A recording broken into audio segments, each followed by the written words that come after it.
What's up, guys? I am back. But this episode is a little bit different because this is not a main episode. This is a smoke break. Chelsea Ryan's got the 411 Queen of Midnight Fun. Midnight on Chelsea TV. Okay. All right, guys. Sorry, I had to do that. I'm probably gonna cut that out because that was a little cringe. Okay, but it's been about 2 weeks since part 3 of the Real Housewives of Beverly Hills reunion. And in honor of Bose, who is our HR baddie, I do think it's time for a little performance review on all of the cast. And since we just talked about Bose, let's start with Bose. You know, Bose, I'm struggling here because when Issa Rae said, I'm rooting for everybody black, I took that to heart.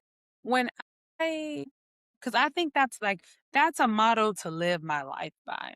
And so when somebody makes me go against that or question, am I rooting for everybody black? It's really a problem.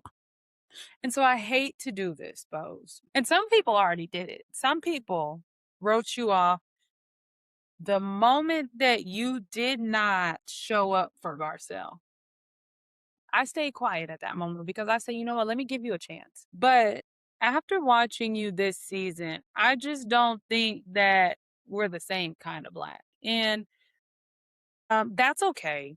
And this is what I mean. If you think about that Obama video where he is dapping up the black people versus handshaking the white people, there's just this unspoken rule that we live by in black culture. And it is when two black women are in an all white space, there's just this unspoken, I got you. We see each other that happens, right? And And it's like, it's just a look that you might give the other black person in the room. Like you don't even have to say it. You don't even have to say it, but you get it, right? It's a head nod that a black man gives another black man when they walk into the room. Like, we the same kind of black. You know what I mean? I ran into a lady at my daughter's school, and in conversation, she just said real quick, like, oh, I'm black. And I said, I'm black too. And then we didn't have to say anything else because ultimately, all she had to say was that. And I knew, bitch, we're aligned. You know what I mean? And Bose, what I'm realizing about you is that you're not black. You are black, but you're not black. And I do have to go back to your first season where you did not support Garcelle. And I'm not saying that you should have walked through the door and immediately you and Garcelle became a duo. I don't think that you had to do that. But I would have never, ever in life let that black woman leave that show the way that she did and done anything other than show undeniable support for her. It wouldn't have been no shady moment. I wouldn't have acted confused. I would have been like, I support Garcelle. I want her on this show. I hate that she left. I actually would have made season 2 about holding Sutton's feet to the fire for not being a good friend to Garcelle. Like, honestly, if I was going to pick on anybody this season, I would have been picking on Sutton because I feel like Garcelle was a genuine friend to Sutton and Sutton was not a genuine friend to her back. But this season, Bose, you picked on Amanda all season long. And I hate to say it, but I do think it kind of reveals some things about your character a little bit. I understand that you come from the generation of show me your resume. Let me say it like this. I've run into women like you before in a professional setting. You are the type of woman that wants everybody around you to prove their worth. Now, Kyle doesn't have to prove her worth. Dorit doesn't have to prove her worth. But like, anybody that you feel like is beneath you, such as a new castmate, such as a younger castmate, such as a maybe less wealthy castmate, although I don't think that's what Amanda is, you feel like you need to validate them before you can just simply be kind to them. Show me your resume. And then after you show me your resume, I'm going to ask you questions about your resume. And then at that point, and only at that point, I will decide whether you're worthy of being in my company. That's I run into that so much in my profession as an attorney, and those kind of women drain me.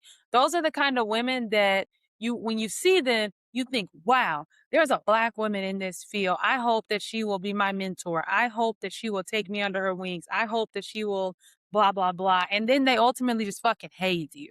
And it's like, damn, I was better off working with the white man. He was more helpful to me. He was kinder to me than the Black woman who I thought was going to be my mentor. I run into people like that all the time in my career in Bose. I just think that you are one of those people. You are one of the problems with the older generation. And who gives a fuck if you don't understand what she does? You should have just rolled with it. You could have supported it or you could have stayed quiet, but you spent so much of your sophomore season picking on her. And if you weren't spending your time picking on Amanda, you were spending your time kissing Dorit's ass.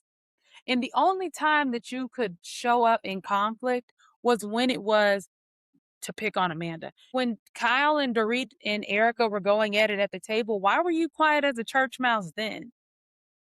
Like you kissed Dorit's ass and you became her yes man, but not even in an interesting way. It just seems to me like you're only interested in conflict when it's easy. You're not interested in going toe to toe. You're not really interested in going toe to toe. You're not gonna go toe to toe with Kyle. You're not gonna go toe to toe with Erica. You're not gonna go toe to toe with Dorit. But you'll go toe to toe with Amanda? Nah. So, you know, I'm gonna give you a D in terms of your performance review. Matter of fact, Bose, I'm putting you on a PIP. And you should come back next season. Spoiler alert, I think everybody should come back next season. But don't do this shit no more. Don't ever do this again. It might be a good idea for you to get out from under Dorit because at a minimum, you should have held her accountable for some of the despicable things she was doing this season. And you didn't even do that. So you on a PIP. Speaking of Dorit, we'll go to her next because Dorit, Miss Billy Badass Dorit. Okay, so one, as much as I want to put you on a PIP, as much as I want to tell you that you had a bad season, you carried the season. And that's unfortunate. That's unfortunate because I don't love it when a villain carries a season, but you were certainly a villain this season. And I do like a good villain, but you were specifically insufferable because I think there's one thing to be antagonistic. There's one thing to stir the pot. There's one thing to, have a moment that makes you a villain on a show, but doesn't necessarily make you a bad person. Think of Joellen on Rhode Island. She's stirring the pot. She's bringing the receipts. She's the bone collector. But at the same time, she's still being a good friend. Dorit, where you lost me was that you genuinely I started to question your character this season. I did. You were such a bad friend to Kyle and Erica, but specifically to Erica. And no way, if I had ever cared about Erica, no way I would have left her crying at that table like that and not immediately been apologetic. No way I would have turned to her and let it come out of my mouth. What are you going through? Are you going through something? When the things that Erica is going through are literally in the fucking news. How could you be so heartless and so cold and so self-absorbed as to say something like that? So I just really started to question your character this season. And I don't like that you don't know when to apologize and shut the fuck up. You gotta learn how to do that because these housewife shows are about conflict resolution. Yeah, it's interesting to see some conflict sometimes, but ultimately at the end of the day, it's a show about a group of friends. And so if you don't resolve the conflict, then we're going to go around and around and around the same merry-go-round. And we were fed up this season. We ain't going for it for another season. So either you're going to leave the show or you're going to resolve this conflict with Kyle and Erica. And I think that you know that now because on Instagram, I've seen you start to do a lot of backtracking.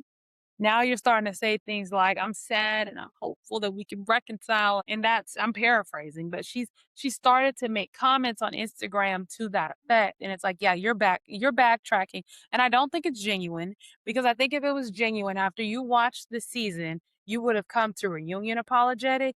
I think you have started to have conversations and your job is on the line if you don't fix this shit. And so now you're fixing this shit. And I hate that because then I can never like you because that doesn't seem genuine. But you did carry the show. You had a lot of drama. I was so sick and tired of hearing about you and PK. And after seeing the way you treat your friends, I'm forced to believe that you and PK are toxic with each other. And as much as you want us to believe that it's all PK, you tried to make us also believe that it was all Kyle and all Erica, and that's very much not the case. So I just don't feel like you're as credible as you were before. But yeah, I do wish you the best with your divorce and with your money troubles. What I'm failing to understand though, and where Kyle absolutely did have a point, although she went about it the wrong way. Why the fuck would you, if PK, why is your house in foreclosure? And why are you buying Birkins while your house is in foreclosure? I don't understand that. I also don't understand if PK has had your house in foreclosure before for failure to pay the bills.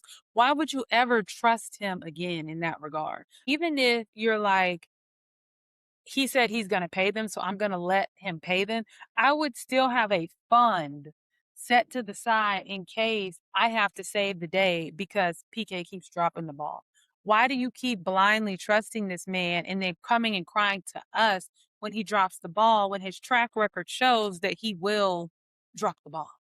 I don't understand that. And I think that's what Kyle was trying to tell you. And she ultimately had to just bust your balls and say, hey, we're not in the same financial situation, bitch, by any means. So I could buy a Birkin. I'm wondering why you are buying a Birkin when you and your kids might not have a place to live. You made a lot of questionable decisions and you continue to make a lot of questionable decisions. They do make for great reality TV, but there is a level of like you got to get your shit together. And so I think you have some things to work on for next season, but I'm excited for you to come back next season. Let's go on to Kyle. Kyle.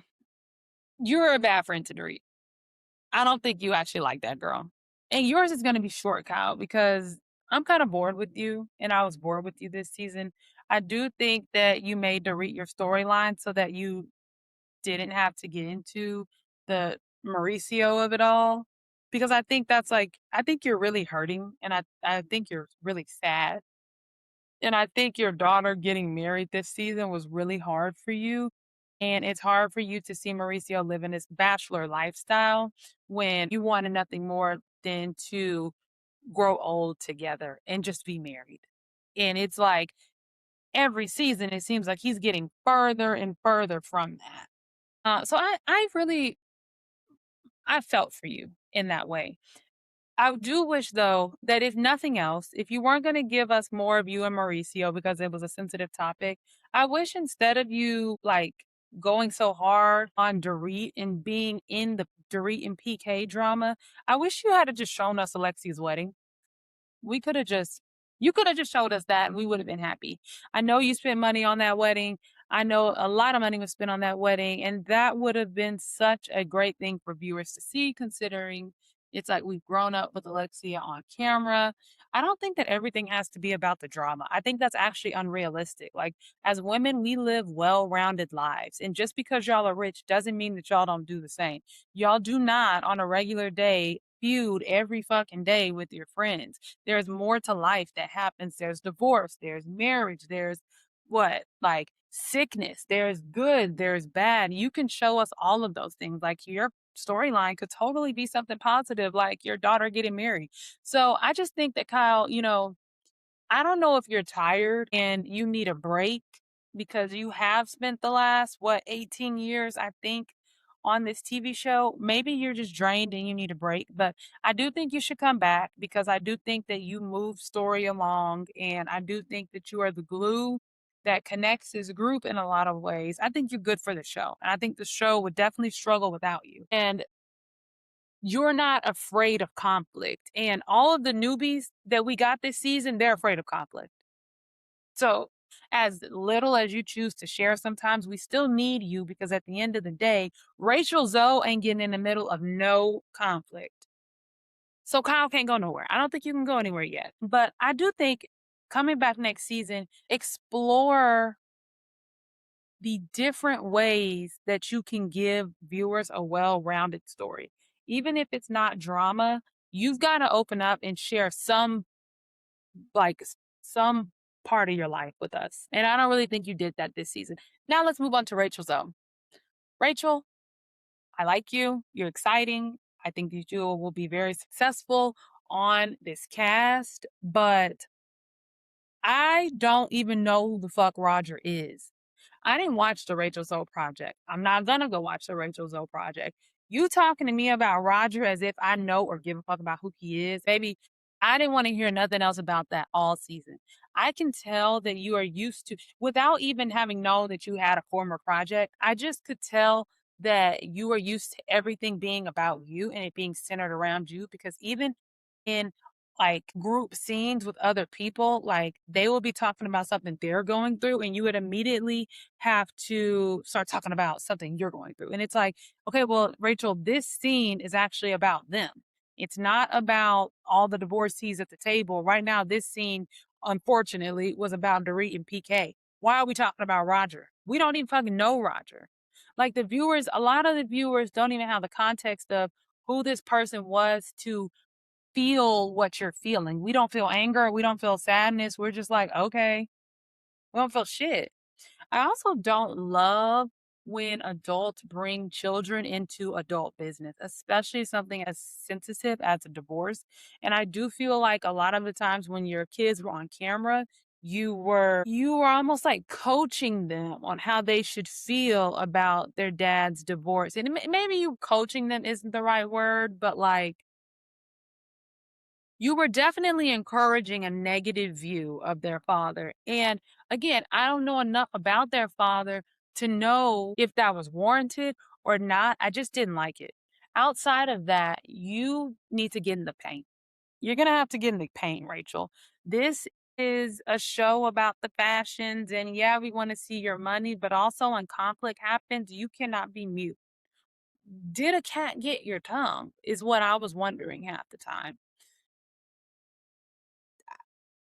You're gonna have to do that your second season because if you don't, you're not gonna be a good housewife, baby.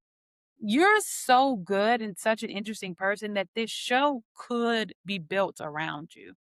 Like you could replace Kyle if Kyle ever needed to leave the show. But you absolutely can't do that if you're scared of conflict and you're scared of being direct. Like all those conversations you were having with Dorit behind her back should have been had with Dorit to her face, and they never were. And I actually hope that Dorit addresses you for that next season. And I want to see what you do when you're faced with conflict. But the problem is that the cast was too busy kissing your ass this season to ever address you. It's clear that they were such fans of you that you just basically got a pass and poor Amanda got beat up on at every turn. I hope that changes this next season or else I'm just going to say maybe you're just too big of a celebrity to be on the show. So, you are good. I'm not going to say you had a bad first season at all, but you definitely have some things you need to work on. Who I do think had a hard first season, and I feel really bad about this, was poor Amanda Francis. Amanda, I started off not liking you this season. I just didn't understand you. It took a while to understand you, but you are so consistent. And I'm going to keep this short on you because I made so many posts about this, about you, that, at this point, I'll just be being redundant. But you're very consistent and you actually are a breath of fresh air. You're true to your brand. Whether you like her brand or you hate her brand, she's true to it. And I started to like it. I want to read your book. I'm interested in you. You never let them rattle you as much as they try to discredit you and disrespect you. Like, for example, I thought it was really mean when Sutton shared the story of how nobody wanted to room with you. What the fuck was the point of her sharing that story? I thought She didn't even need to share it. Like, and I just thought, like, well, how shitty does that make Amanda feel? Like, thank you, Sutton, for walking us through why you were such a savior that decided to room with Amanda. But in the process of you making yourself look good, you just made Amanda feel so shitty. She did not need to know that. I feel like there were so many moments where it was just like, y'all are being mean. And I hate that you had to go through that, but I am desperate. I need you to come back next season because I know for a fact Bose is going to change her tune next season because the way that she went after you this season didn't bode well with fans. She lost a lot of the audience because she was constantly attacking you. Dorit lost the audience when she went after you about your son's passing, and she just wasn't as apologetic as she should have been. But Amanda, you had a really hard season, but you got the audience. You really got the audience. You're kind of polarizing, but a lot of us are rooting for you. And I want to see you come back one more season. I want to see you have a lighter season, a more enjoyable season. In this time, I'm hoping that the cast will actually give you a chance in a way that they didn't this season. So please come back. You definitely get an A. You get an A for this season. Come back. Come back for at least one more. Moving on to Sutton, the savior. Sutton, I'm not a fan.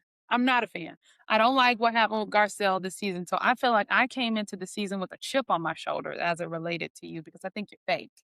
And I think that you are a social climber. I think Dorit was right when she said that you are a social climber. And I think that you have always wanted to fit in with the popular girls. And now that Garcelle was gone this season and you didn't have somebody, it's like Sutton made the mistake of teaming up with Garcelle. And the reason why it was a mistake was because Garcelle had no interest in being on the in crowd. She was fine with being in the outskirts. And in fact, her feuds were with the Fab Four. She feuded with Lisa Rinna. She feuded with Kyle. She feuded with Dorit. Did she feud with Erica? Yeah, of course she feuded with Erica. Erica went after her fucking son. Yeah. And I think she was fine. She didn't like feuding with them, but I mean, I think she was fine with it. I don't think she was like, man, there's this desperate desire for me to be friends with the it girls. I think she was like, fuck the it girls. Whereas Sutton didn't, like, deep down always wanted to be friends with them. And so it kind of didn't work for her to have this like partner in crime, always feuding with the girls that you just so desperately want to be friends with. So now that Garcelle was gone this season and Sutton didn't have her kind of dragging her down or taking her away from that group, she could just kiss Kyle's ass unapologetically. And there would be nobody to hold her feet to the fire about it. I mean, Dorit kind of did, but she could just do it unapologetically and she could be Kyle's right hand. And I thought that shit was pathetic to watch. And Dorit called your ass out about it every chance she could, and she was right. And I thought at the reunion when Sutton was like, I don't care about what y'all think. Why would I kiss up to Kyle? And she just was completely acting like the things that Dorit was saying was just out of left field. She had no idea how Dorit could come to such a conclusion. Thought that was complete bullshit. You have always kissed Kyle's ass. I don't know why you're acting like Billy Badass now. Anywho, I'm not saying that Sutton should leave the show, but as long as she's on the show, I'll probably never like her. And so she'll probably always get a C rating from me. Yeah. Like I don't, I'm not a fan. I'm not a fan of Sutton's by any means. I'll just keep it there. Who am I missing? We've done Kyle, we've done Sutton. Erica. I thought you had a good season. I thought you had a good season. I really don't have any notes for you this season. I'm sorry to hear about your domestic violence.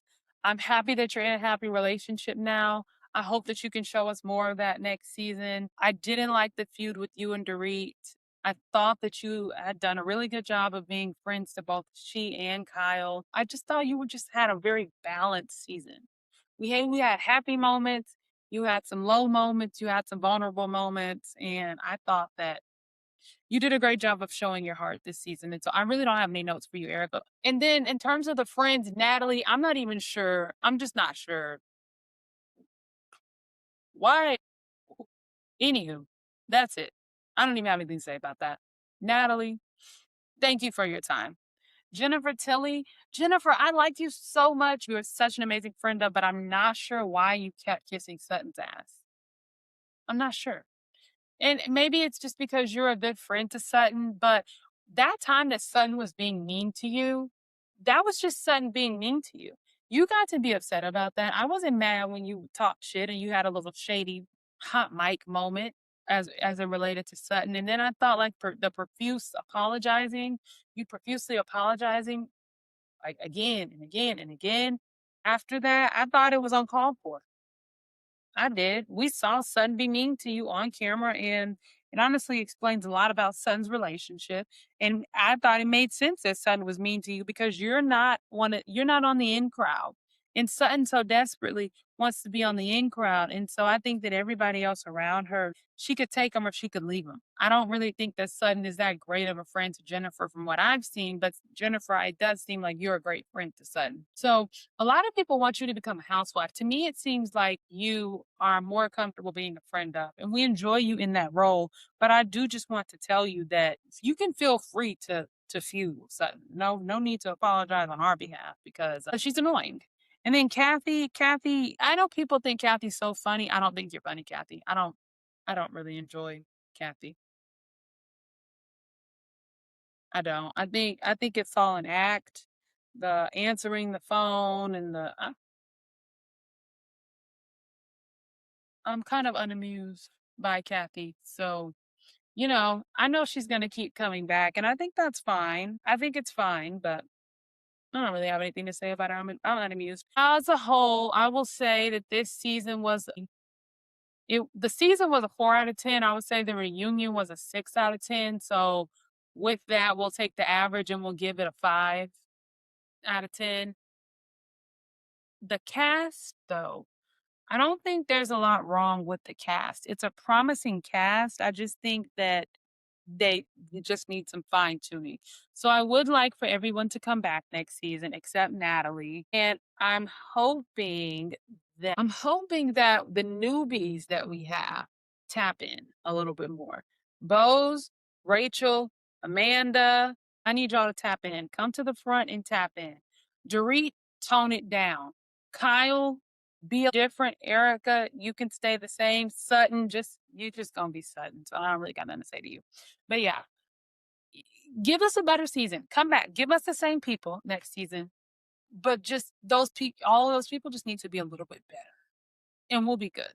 So that's it. That's my rating for this season I think this is season 18 of Beverly Hills. That's it for this smoke break. It wasn't that short, but it was good. If you love Beverly Hills and you'll love this episode, thank you for tuning in.